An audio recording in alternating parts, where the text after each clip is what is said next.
Sa laban, lamang ang mabigat. Huh?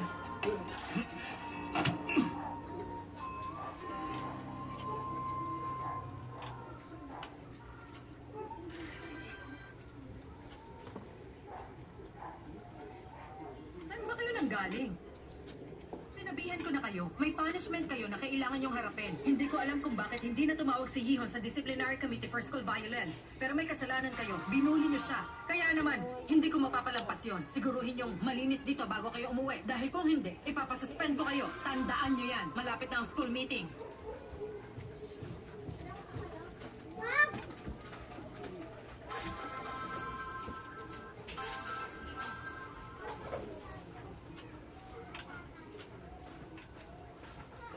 Okay. Yung si kayo, hindi ako kasama. Balita ko. Hanggang papunta raw dito. Alam mo yun, di ba?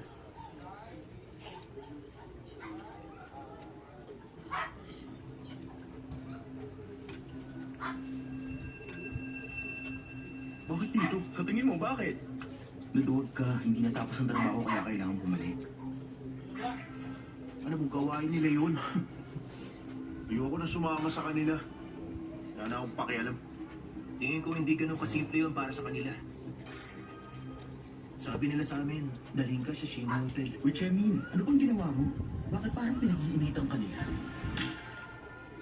Tagal na tayo magkakasama pero bakit ngayon? Parang Billman ang tingin niyo sa akin. Huh? Bill up? Ano? Ano sinasabi niya? Mukhang Billin ang sinasabi. Bilin yun? Bilin! Bilin pala yun? Patawa na naman dito. Ano ba? Di ba dapat sa akin kayo kumampi?